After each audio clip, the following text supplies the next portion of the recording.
Once again, you got tears of sadness. You got tears of joy. You got tears because your team just won the national championship. But we're not talking about those tears. We're talking about rookie running back tears. Producer, hit that button.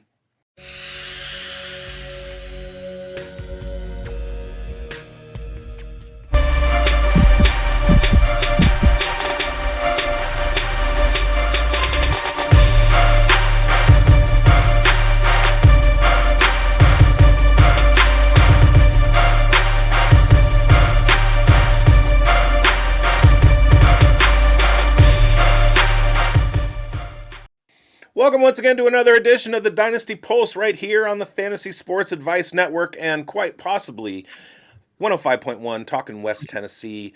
I'm Bigz. Grindberg's in the house. We got Coach down below. Cubano Kirko, a.k.a. Chev GPT, is in the building. It's a soft C, baby. It's a soft C. Hubano. Schultze is on a secret mission. It's classified, so if we told you, we'd have to kill you.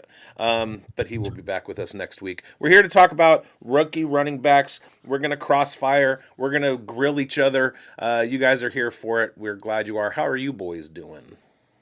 Doing awesome. It is, a couple of weeks away from the draft, and we got a lot to talk about. These tiers are probably going to look a lot different, come 3 weeks from now. But we've got, to break it down for our folks. And you're definitely not drinking whiskey, Bigz. So I'm glad to see that. Chev, how are you doing, man? Well, we're back on this side of the dirt due to some physiological technical difficulties last week. I wasn't able to join you guys with D-Bro. I was real sad about that. But we're back, and we're here to talk about this whole Chev situation. So if we can get that figured out, we'll be on good footing. There we go. Yeah. Well, we missed you last week, man. GPT. That's how I got mixed up with. Hey, it's funny with Crossfire. All I can think of is that '90s commercial for that game, Crossfire.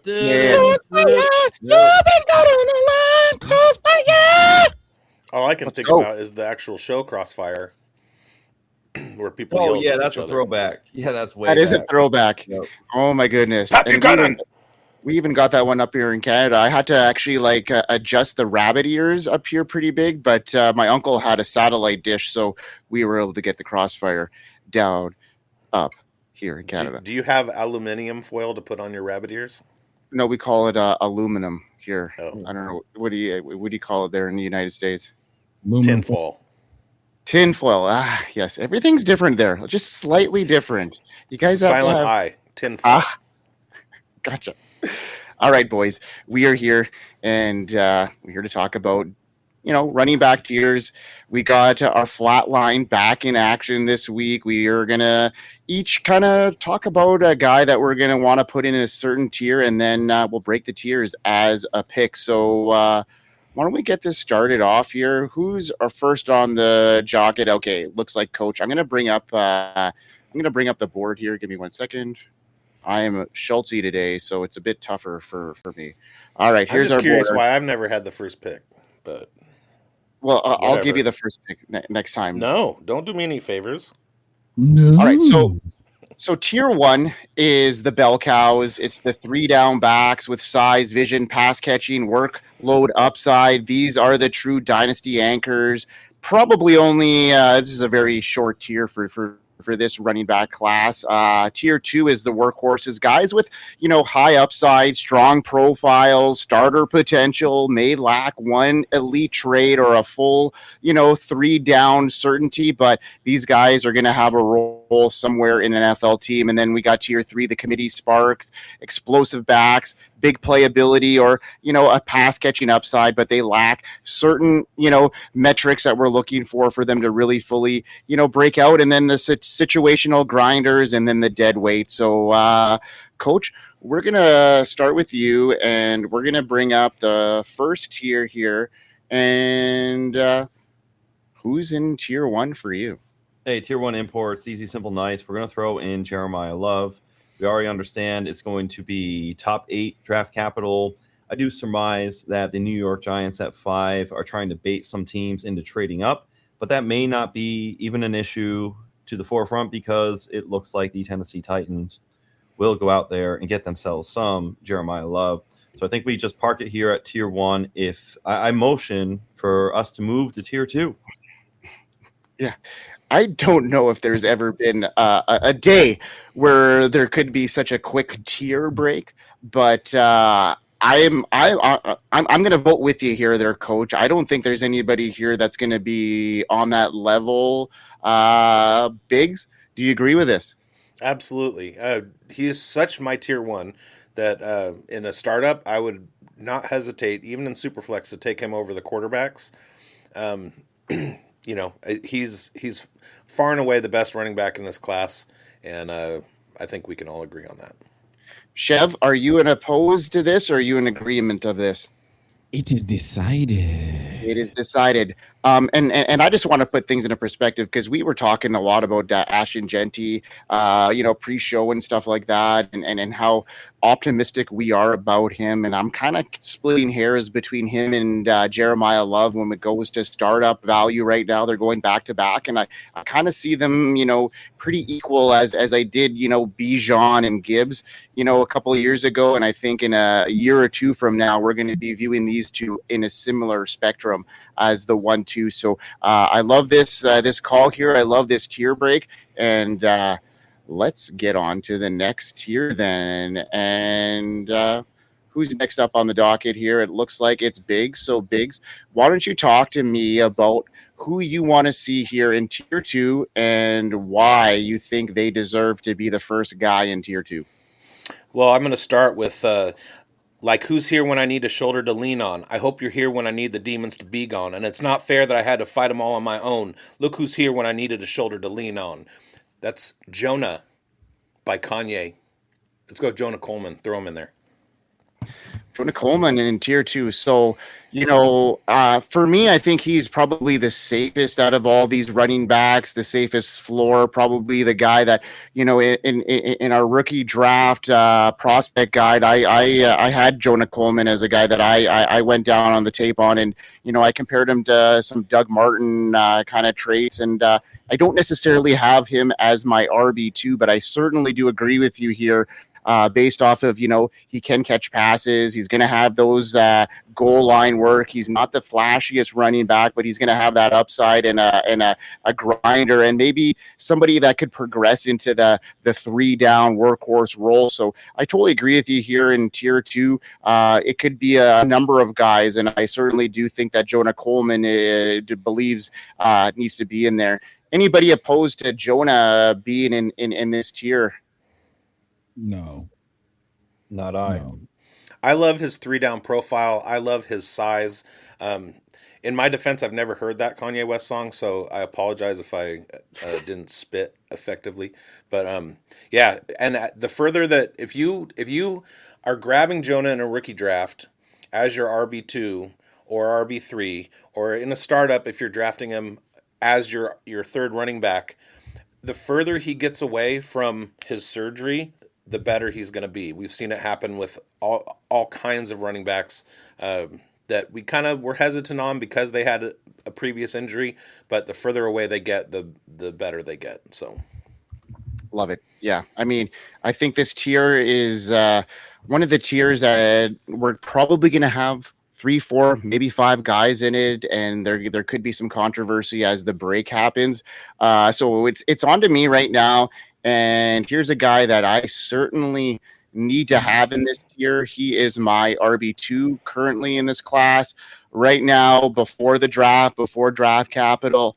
And that's my boy, Mike Washington. He burst onto scene in 2025 at Arkansas after transferring. He led the Razorbacks, 1,000 rushing yards, 8 touchdowns on 167 carries on a really bad team, adding in the passing game as well. But what really stood out for me was that combine. He was obviously the fastest guy there, a 4.33, elite athleticism, great grading all around for him. And I think he's going to have some potential here in the right offense with some high upside, every down back potential, some spike weeks. I could see him leading the backfield eventually, and he just is going to need that opportunity. And if he gets a decent draft capital, I'm saying second round, maybe early third round, That's kind of the sweet spot for me with Mike Washington, with that size, speed, that downhill power, that contact balance, that breakaway speed he has. He's obviously very physical, and I think he can pass protect as well. So he hits a lot of the boxes for me, and especially without knowing draft capital, I see this guy as a true breakout and somebody I need to have in tier 2. Anybody opposed to Mike Washington there? Nope. Woo pig. Good call, Mike. All right. Now, guys, we are on to our next contributor, and it looks like it's you, Chev. So, Chev, hit me with your guy and tell me where you have him ranked right now, currently in your rankings. It's going to be Emmett Johnson. I mean, going into this, as soon as the season ended, I had been a Jonah Coleman guy. Jonah Coleman's my RB3 now, with Mike Washington coming in as my RB4. He's the one that's probably moved the most. But Emmett Johnson, to me, we talk about the 3-down skill set and ability. He caught the most passes of any FBS running back in 2025. He's the only Nebraska running back to have 100 yards rushing and 100 yards receiving in a game, to go along with the fact that he's the only one to have 2 receiving touchdowns in a game. So I said before the combine that I was hoping that he did not test really well so that we could get a dent in the can, to borrow one of Jeremiyah's so well-known colloquialisms with that. So Emmett Johnson, I couldn't be more excited about. And now just thinking about the fact that we might get a Bucky Irving style run out and be able to purchase him at a massive discount. I was comfortable in this draft class taking him in the middle of the first round. And now we have him slipping mid-second, sometimes late second. So this is a guy who I believe is really, really good at football. I believe that we might even get the benefit of him getting a crappy landing spot that looks like it's really crowded and him just working his way up the depth chart. So yeah, it's Emmett Johnson for me. I am thrilled. I am just I can't express how ridiculously elated I am that now we're getting him pushed behind some other guys. So he's my RB2. He's been my RB2. He will remain my RB2. He and Jonah Coleman. Jonah Coleman has more of the prototypical size, but Jonah Coleman not testing at all and Emmett Johnson testing poorly are giving us the types of discounts we need to profit in a class where there's some hidden gems, but there's not the marquee names. So there we go. I love it. Yeah, I mean, I'm right on board with you here, Chev. He's my RB3 in this class. We've been talking about him quite a bit over the last little while. The receiving upside he has, he gives me, I say it again, a lot of those Bucky Irving vibes that I got a couple of years ago, where he didn't really test all that well. I was really high on him headed in there, but I'm not going to let that happen to me again. I think that he's going to get a decent landing spot. I think he's going to get some capital here because he showed that he's willing to make those moves. He's willing to show out, even though and compete. That's a competitor to me, and I like that. Coach, what do you think? Yeah, I love Emmett Johnson, and the beauty is we initially had pre-NFL Combine, middle of round 1, rookie draft capital, and you were starting to see that across the board in the industry. And the beauty of this NFL Combine is all perception, and we end up getting Emmett Johnson at a steep discount later in round 1, all the way into the middle of round 2. And, of course, draft capital is going to dictate things. The beauty is a team like the Seahawks, if they pick you on day 3 and it's Emmett Johnson, we are wheels all the way up. Thank you, West Tennessee. I'm being very cordial in my words because we got to be radio friendly. I'm very pumped up. So, yes, everything that Chev said, echo that. And he has the ability to make defenders miss. If you blink, there's another 5-10 yards there. The DB can make Emmett Johnson can make an incorrect decision. The defensive back cannot. And you see it, the way his eyes are, the vision with Emmett Johnson. He runs like a frozen rope. And even though the 40 time wasn't what we wanted, he has the requisite long speed. He has an extra gear. Eye test is not the lie test here. I love some Emmett Johnson. Yeah, great call there, Chev. Great call. And I think we're all in agreement here. Anybody opposed to Emmett Johnson being in tier 2? No. All right, Coach. You got a double tap here, so you can pick a Chev. guy. What's that? Chev has a double tap. Oh, sorry. No. Damn, Chev picked I Emmett gotta go Johnson. last. And you taking one of my chances? No. Oh, yeah. Sorry. Yeah, Hold on. Did Jeremiyah Love really count, though? No. Chev, you're up. I'm bad. All right. I'm bad. Good. Actually, I want this. pick. I want It's my Chev to first go. I want Chev to go. Yes. I don't want to go now. I don't want to. I don't want it. I'm sorry, Chev. No, I'm kidding. All right, give me. I'm gonna go for a tier break here. Okay. Anybody opposed to this tier break that Chev I is still have a imposing? couple guys in this tier. Well, I want to hear Chev's rationale. I'm willing to listen. But to me, this tier ought to be, because you mentioned it a little bit earlier, it got me a little bit hungry, was 5 guys. This tier should be called 5 guys because I have 2 that I want to nominate that I think are going to be malleable to draft capital, and it's going to dictate all the way up to middle of round 1 in rookie drafts, all the way fluctuating to the entirety of the draft because it could be as bearish as possible. Coleman, Washington, Emmett Johnson fit there, but I got 2 more names that I think should be in here. But I'd love to hear the first name that Chev wants for tier 3, and then we can figure out tier 2 or 3. All right. Okay. I mean, I have 2 steamers too, and I'm not talking about Cleveland. Oh, okay. Yeah, they I can smell them from here. They smell stinky. Chev. Oh, yeah. It's gonna be Jadarian Price. Yeah. That would be the Okay. that would be the tier break. That would be, if we're not going tier break, that's the guy for me. Okay, so I would say, for me, I think he deserves personally to be in this tier because I think he's going to get some capital. That's going to just steam him up into rookie drafts. Not saying that I like that. I don't know if I necessarily like his profile as Kenneth Walker Jr. I don't see him being a good pass protector. Being able to catch a whole lot of passes, so I could see where your rationale is here, Chev, for putting the tier break here. But I think the draft capital is going to come into play at this stage. I would agree with you. I think in the tier break before draft capital and landing spot hits, because I think there's some talent differences here. So you guys, Coach and Bigz, seem to think that there's 2 more guys that need to be in here. I'm going to go to Bigz because I think he's got probably 3 or 4 guys that he may want to put in here. No, just 2.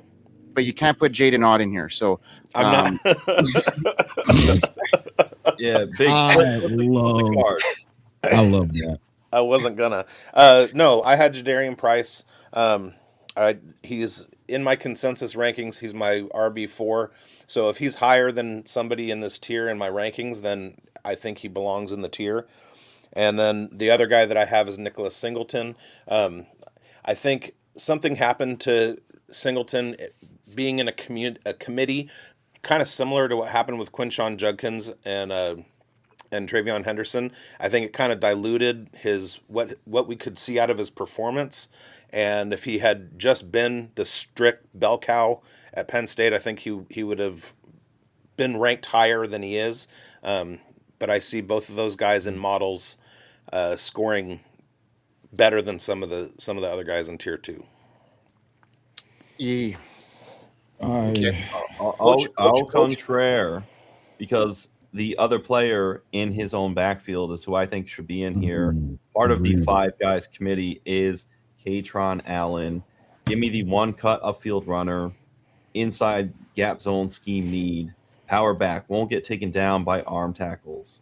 He's comfortable with contact, just under 800 yards after contact. 15 to 20 yards is his bread and butter. Give me him perfectly with a Jahmyr Gibbs. I'm wishing it and willing it into existence with the Detroit Lions. I don't care about some Isaiah Pacheco.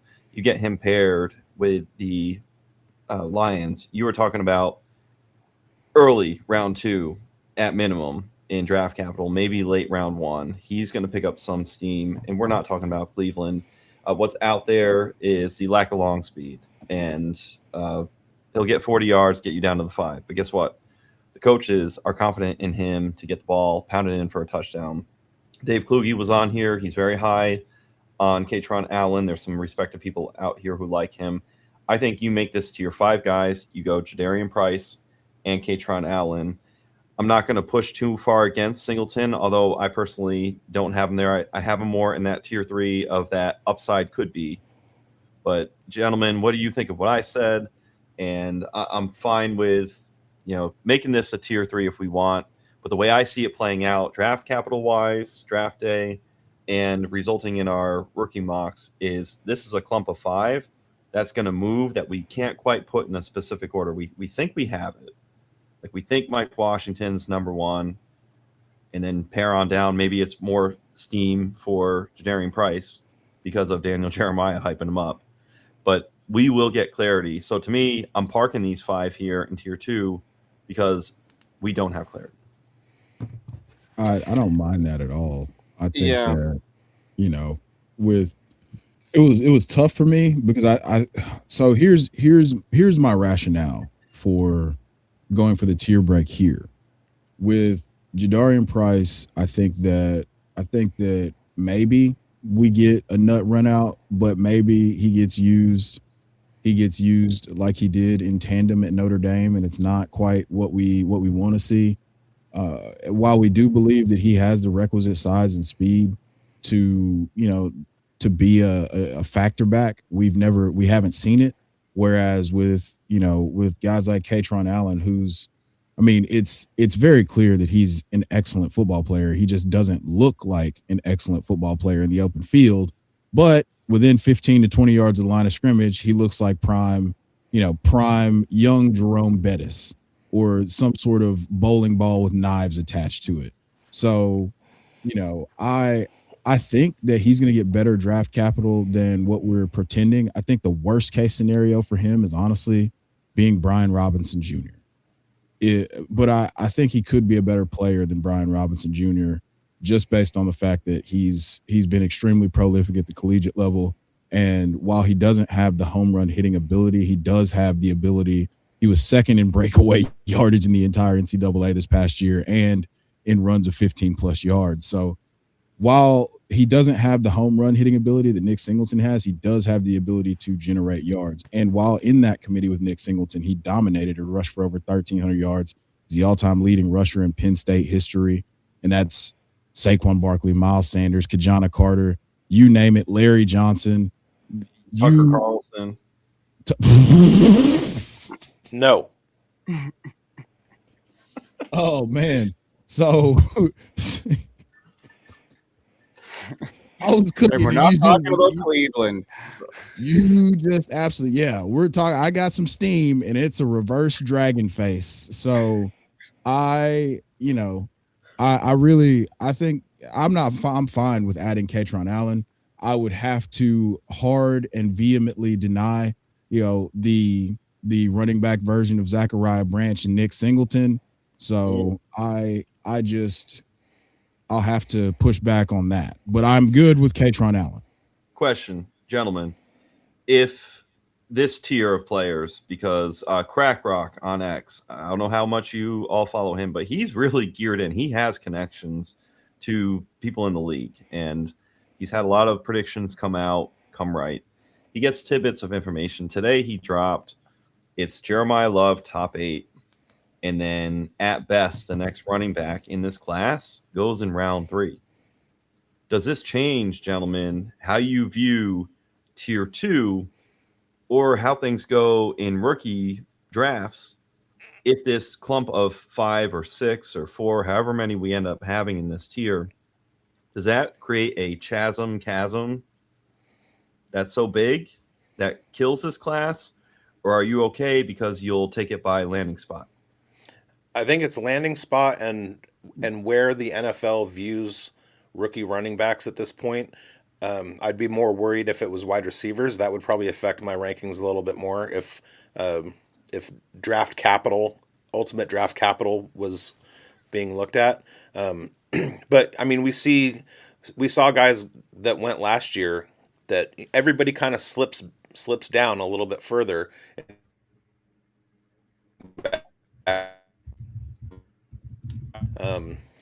So it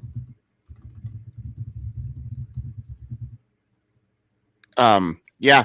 I mean, I think Bigz just got frozen there. Am I the only one that heard that? No, I think we all heard it. Okay, good. All right, I've lost my place and where we are in the Okay. show now. So can Like- you? Whose turn is it? Or where? So, where so, are we so going? right now we're trying to determine what this tier break is. For me, what I want to say is I have no pushback. I was pushing back on the tier break. Then we spoke up. I have no problem if somebody wants to drop the Jadarian Price into this tier and then create a tier break there, and then we start talking about other guys. that would be my tier break in here. I would say that Price needs to be into this one, and then kind of like Caitron, Singleton, those guys are like they have a little bit more question marks. Are we in agreement that Jadarian needs to be in tier 2? Fair. We just need Chev to say okay. Okay. Is that okay with you, Chev? Do you think Jadarian Price needs to be here? Yeah, it's fine. Okay. Is it fine? Is it fine not to have Caitron Allen in this tier? No, if we're gonna do that, just put Caitron Allen in here too. Anybody opposed to Caitron?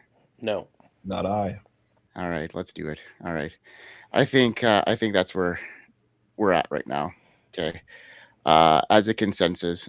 I'm not sure we can have enough people agreeing that Nick Singleton could be in this tier, but I think that tier 2 should be where it's at here. Well, should we propose the lead off to tier 3 then that Singleton starts off? Is that fair? I would say so. Flat line. Chev does not think Singleton should be drafted. He's going to go UDFA. He's going to be in the CFL next year, and he's going to be starting for the Winnipeg Blue Bombers, right? The Saskatchewan Roughriders would be. Yeah, the arch enemy. Hey, gentlemen, just to give you an idea, Fast Draft Origins ADP, which, hey, you got money on the line for ADP. Jeremiyah Love, of course, is in there at the 101. Jadarian Price goes 9-8. Mike Washington, who's on the board, 11-6. Jonah Coleman right after at 12. Emmett Johnson at 13. They are all clumped together. And then topical to what we were talking about, Nicholas Singleton and Caitron Allen go 18 and 19 respectively. So I do want to shout out to what Bigz is saying, because there is market sentiment for Nicholas Singleton in this clump and tier. So I think we are very sharp on how we have it laid out so far. Chev, are you okay with me putting Singleton in this tier at this size?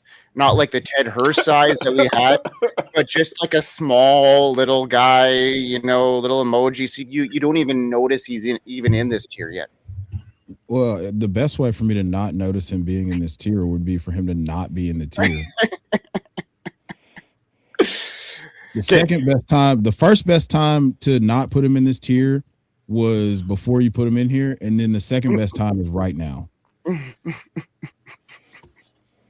Who wants Singleton similar to what Coach was saying? Looking at mock draft database, Love goes 1, Jadarian Price 2, Washington 3, Jonah 4, Johnson 5, Nick Singleton 6.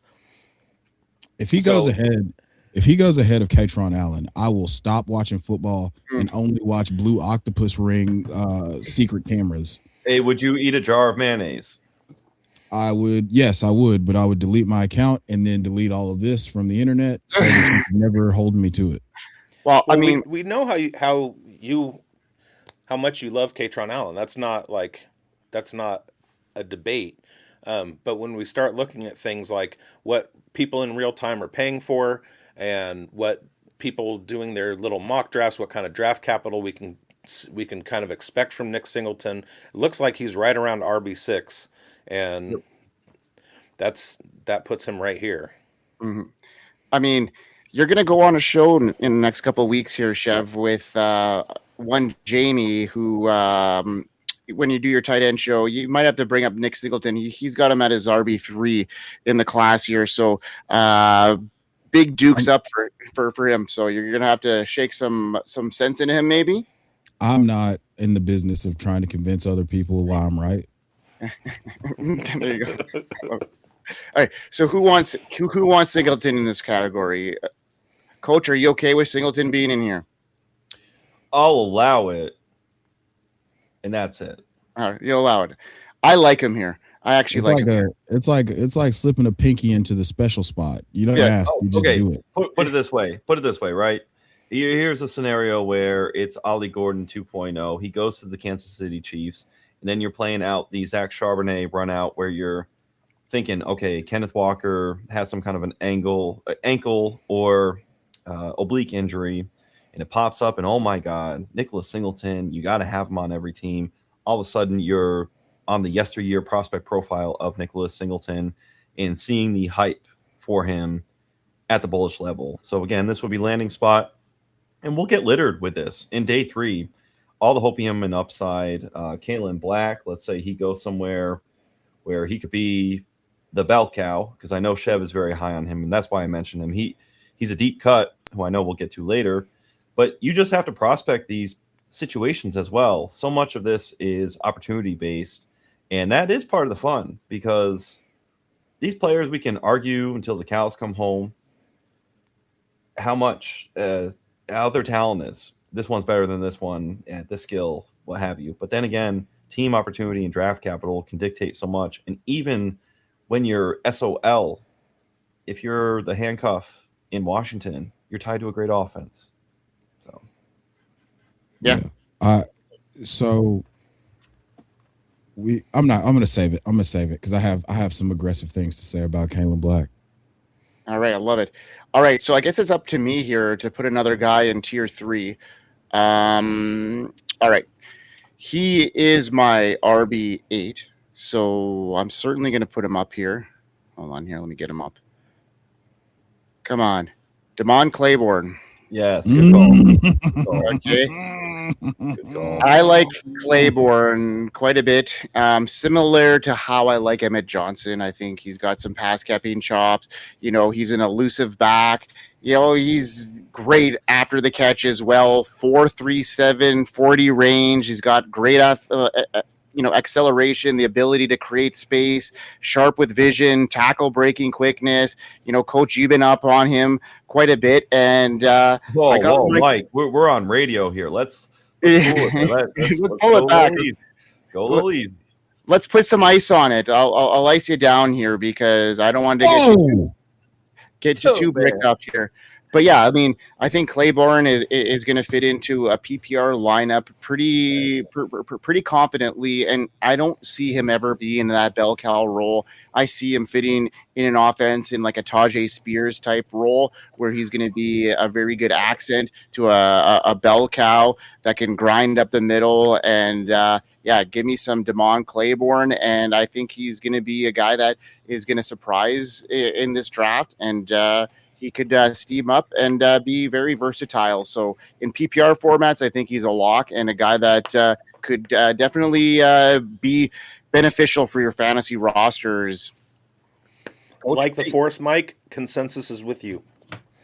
Well, you know what's cool too is what if you put him in a spot like the Green Bay Packers, where Marshawn Lloyd didn't hit, and then you had that skill set layout to support somebody like a Josh Jacobs, because as you said, he may not be a bell cow, but man, just looking at the prospective teams, that's excitement, and I love that call. Great call, Mike. Awesome. All right, Bigz. Should I just put Jay and Odd up here and just call it a day, or where are we headed here? No. If did we put Caitron Allen in tier 2? Where did I? Yes, we did. Yeah. All right, I'm gonna go for a tier break here. Ooh. I don't like that.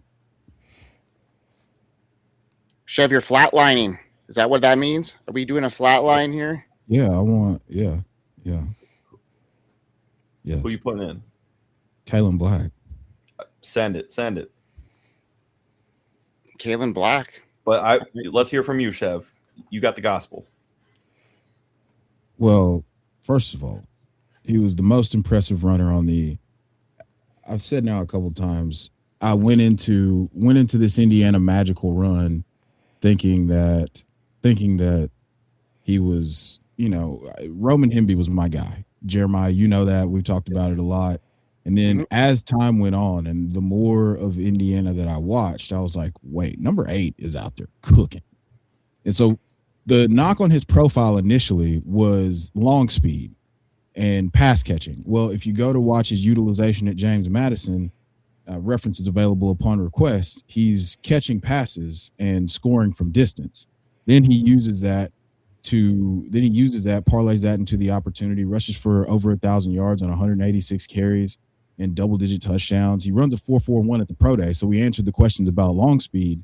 And this is a running back with just amazing physicality, the juice to make people not only make people miss, but he's finishing runs with physicality every single time that there's an opportunity to be violent towards another human being during the competition of American tackle football.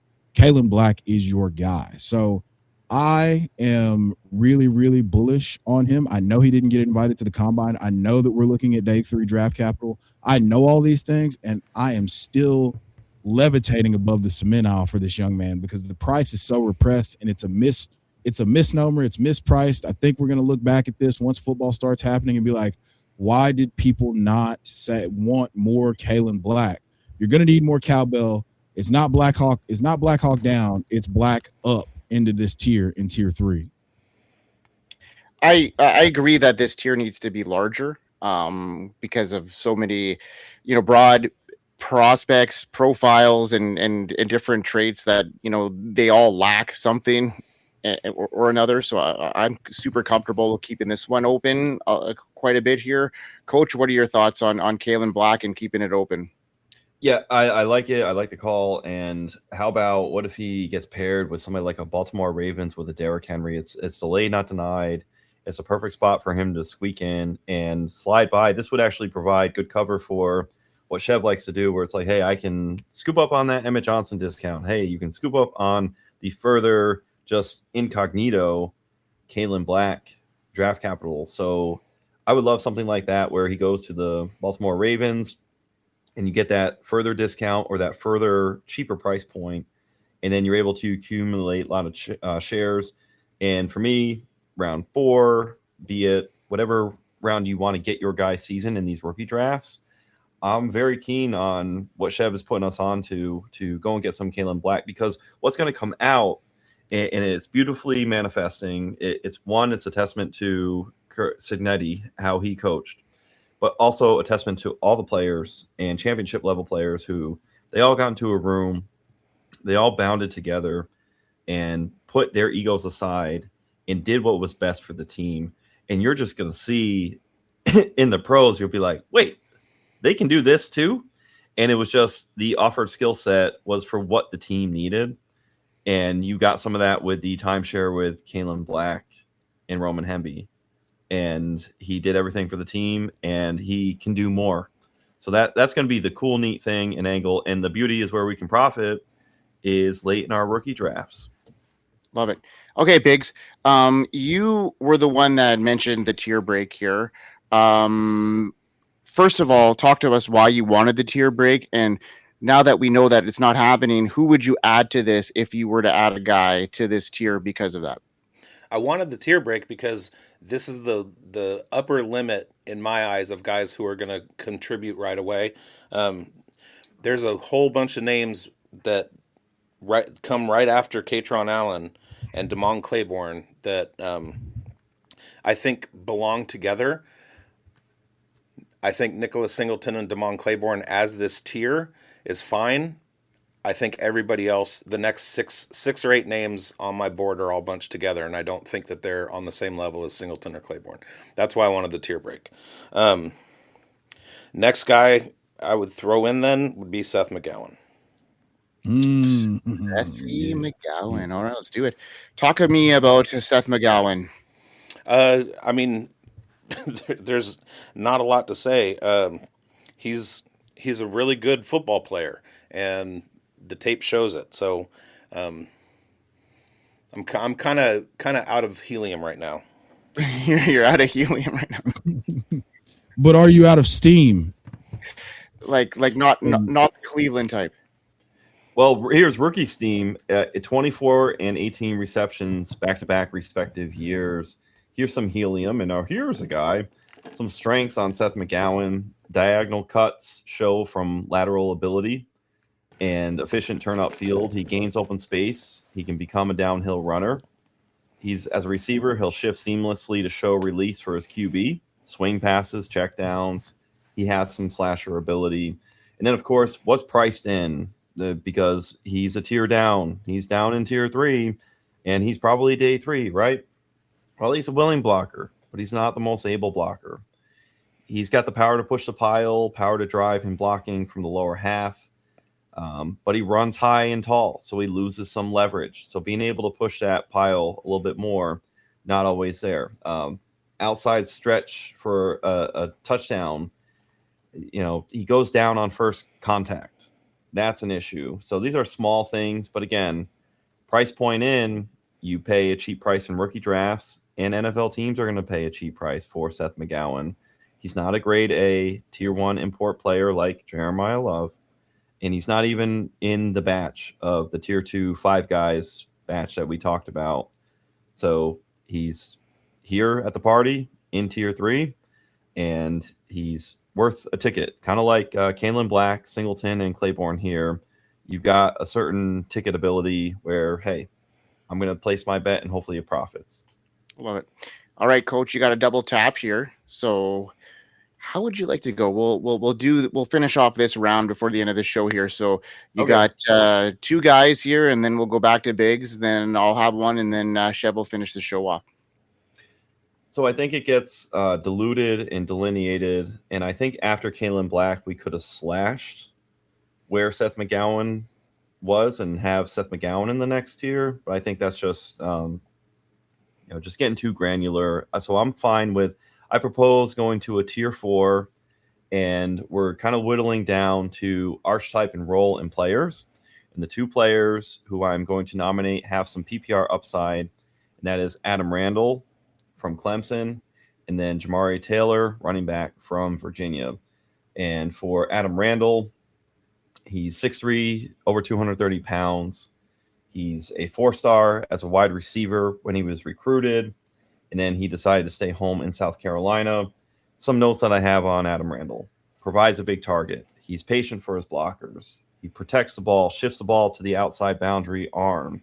So there's instincts there. Impressive diagonal running to get a first down. He evades the initial defender and angled his way sharply for a first down. He can move the ball to the boundary side. He got what was there. One cut upfield runs are on display. When he finds space in tight windows, he gets to the next level.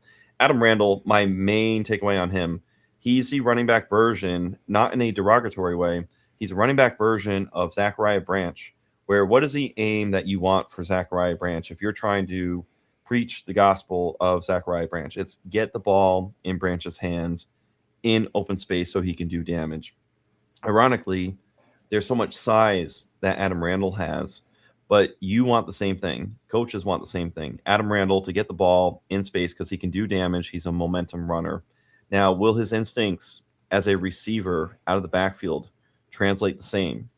Does he have great hands per se to display at the NFL level? We shall see. But there is some agreement from a coaches. What are the traits that the coaches want? They want the ball in Adam Randall's hands. They decided to put him in close proximity at the running back position because if he can get the ball in his hands, he can do a lot of damage. So it's going to be a matter of there's a little bit more of a project at this tier 4 angle. Of course, we have tier 4 pricing. Then going over to Jamari Taylor, NC State film, ready? Broke 3 tackles on a 40-yard touchdown. State sold out heavy with the front. It was daylight from the second level on. I remember being in the stands. I got to see it, and I was like, oh, crap, he's gone. And on TV, you only see a little bit, and it's like, oh, no, this is about to get real bad. He has a bit of a skip, though, to his runs, dances, rather than going north-south. But then again, these are things that price you down as a running back. He has long speed, fierce on the outside zone. He shows the repeated ability to evade defensive ends. Can you get past level 1? Those are just some notes that I have. There's more, of course. I don't want to take up too much time. I think these two players, Randall and Taylor, and as you get late, we're losing some of that bell cow, right? So let's get some of that satellite ability and PPR goodness. What can you offer beyond if you're getting batch touchdown equity late, like a Ja'Cory Krosky Merritt can offer? Good, all fine, well worth it. But at this point of the draft, you want to get your guys like Adam Randall and Jamari Taylor. I like both these guys here too. I have them in tier 3 with these other guys, kind of bunched around with them.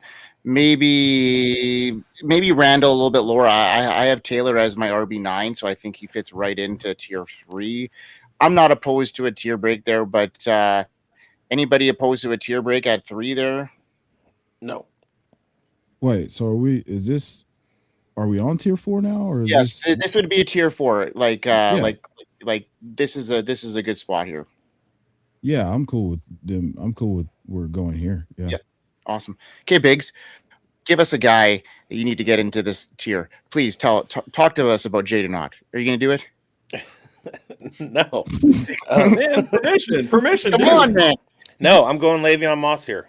I love that. Yeah, I think he's certainly deserves to be there. One cut between the tackles, goal line guy at the NFL level.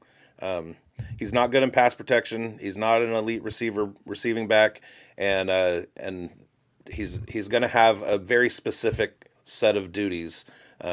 But they're going to be high upside, high points per touch. Love it. Yeah, I think he certainly deserves to be here. I think, yeah. And anybody opposed to Le'Veon Moss being up in this realm?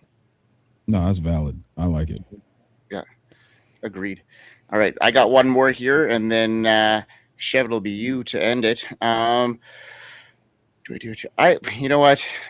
I'm gonna go with Schultz's boy because I got to in his absence.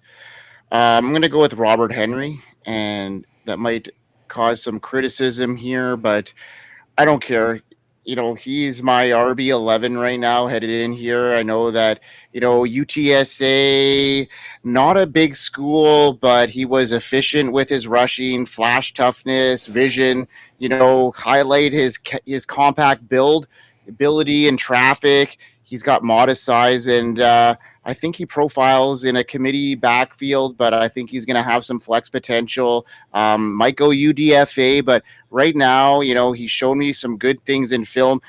Schultz brought up that Texas A&M tape, and that game showed a lot of promise from him. So in a class that really doesn't have any guys that really are bottom breakers, I think that Henry has that ability, and I'm going to go with some upside here as a dart throw, flash in the pan guy that could potentially hit a home run.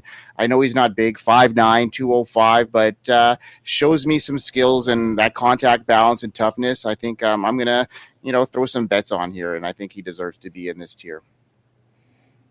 What is a bottom breaker? A bottom breaker is somebody that breaks the bottom. That's also a non-endearing prison term. Yeah, it's a sound that you make. Chev, who's your guy?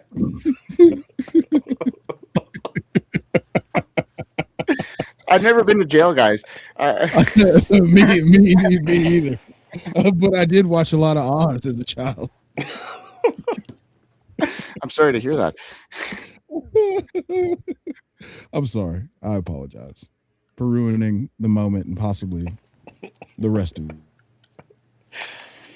Chev, who's your guy?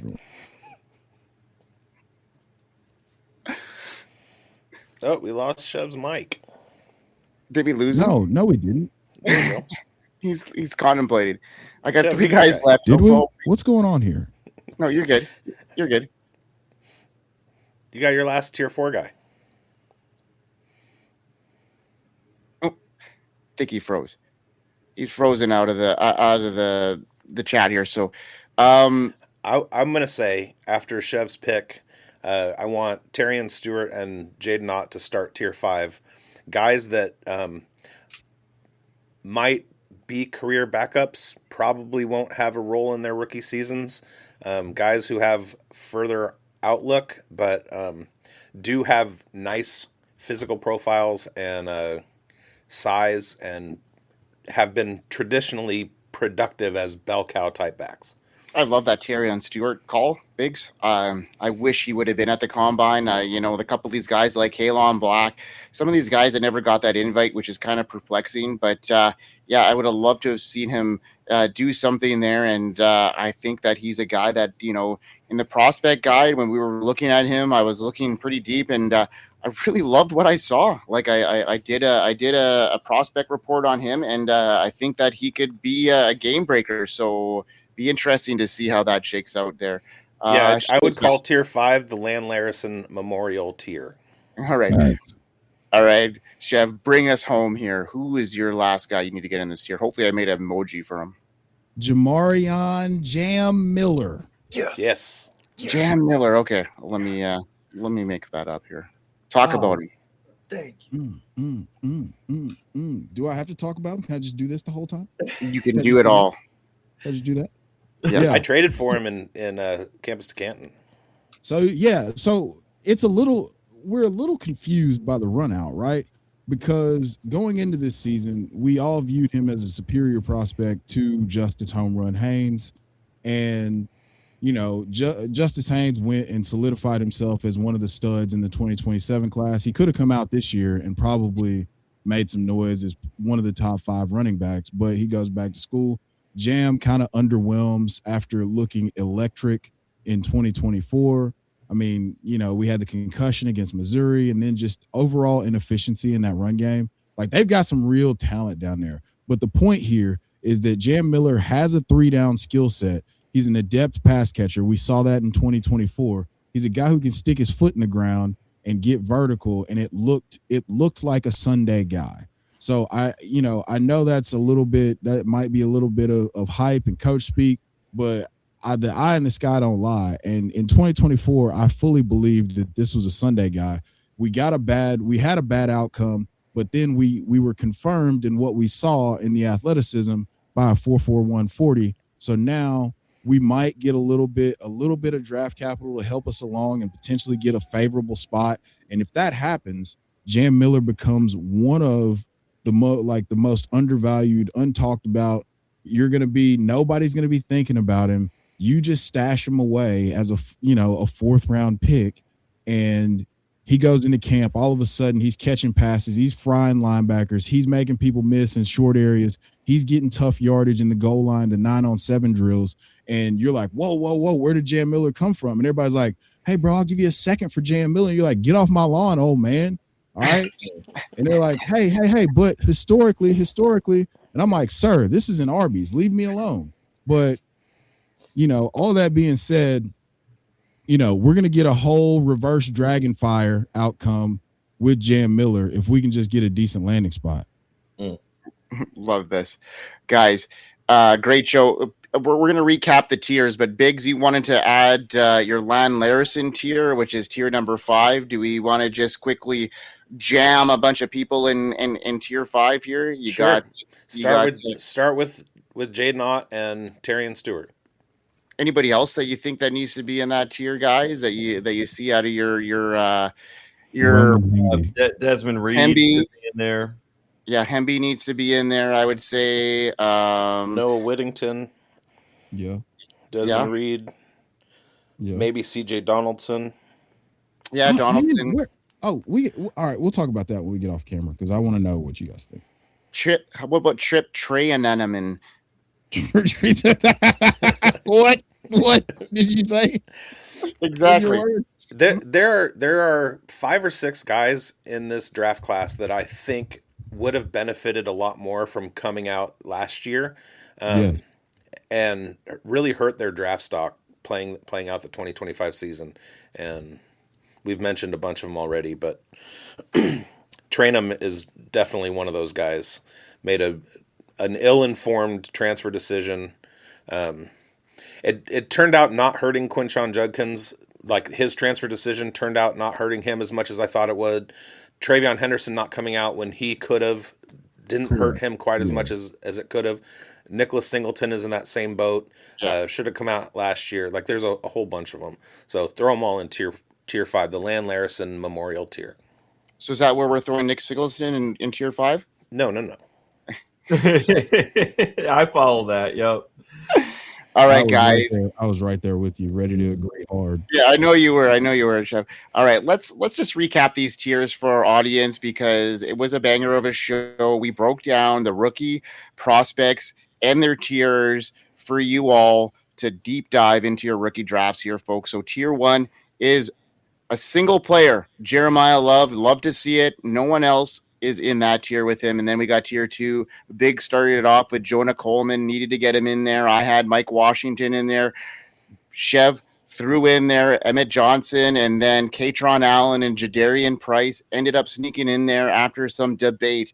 Now, tier 3 came down to Nicholas Singleton, Damon Claiborne, Kaelon Black, and Seth McGowan. And then Coach made a tier break after that. And we finished the show off here with Adam Randall, Le'Veon Moss, Jam Miller, Robert Henry, and Jamari Taylor to round off this show, guys. Awesome stuff here. We broke down these rookies, and we're probably going to have to do the quarterbacks, although the tight ends probably maybe in the same show. There's not a whole lot to cover there. It's not a super deep quarterback class. Obviously, there might be some steam. Not talking about Cleveland. That happens after the draft with maybe some good draft capital. Potentially, maybe some Ty Simpson landing spot could help his draft stock up. But it's yet to be known. So we'll have to see that as things progress. We got some big name guests coming on the show as we progress over the next couple of weeks. So stay tuned to that. Bigz is definitely not drinking whiskey right now. So that next show we can definitely do quarterbacks and tight ends in one show. And I think we need to do a post-draft show where we talk about where people we revisit the tiers and adjust. And also for the quarterbacks and tight ends, I think we should have done it from the beginning, but where we see them being, where we would draft them in startups and rookie drafts, like what rounds, what to look for, things like that. Love it. But a recap show where we talk about all that stuff. Well, maybe we'll do that after the whole tiers are done, after the tiers have been shed, and we've broken everything down to a T. So love it, guys. All right, Bigz, bring us home like you always do, so eloquently. Hey, do you want to hear, do you want to read what we have to say about all these guys that we talked about tonight? Go to fantasysportsadvice.com and cop our draft rookie guide, our prospect guide. Talk about it every week. We put a lot of hard work into it, and it will kind of clarify some of the analysis that we give you, and it's a good reference guide. You don't have to keep going back and rewatching this show. You can just see in one spot where everything kind of lands. But rewatch the show though. Yeah, but also rewatch the show. Hit us up in the comments. Let us know if you want to get involved in the FSAN 3-tier Dynasty Leagues this summer. We'll have novice level if you've never played before. We'll have intermediate level if you are skilled in Dynasty. And then we'll have a Beat the Experts League where you can come in and try and take us out. See if you can, test your mettle against us. Like, subscribe, hit the bell. Get those comments fired up. Those really kind of help drive everything. And, other than that, we hope you win. Boys, great show, guys. Thanks a lot for tuning in, and we'll see y'all next week for another banger. Peace out. We've all been there, watching a can't-miss rookie bust while your rival scoops up the next superstar on waivers. The 2026 class is deep, talented, and full of landmines. Do you know who's actually worth the 101? Stop guessing, start scouting. The Fantasy Sports Advice Network 2026 Rookie Prospect Guide is your blueprint for a dynasty. The experts from the Fantasy Forecast, the Devy Dojo, the Dynasty Pulse have logged the hours so you don't have to. From advanced analytical models to raw film grading, we give you the data that translates to Sunday points. Don't just participate in your draft, dominate it. Download the 2026 guide at fsan.com today. Your championship starts here.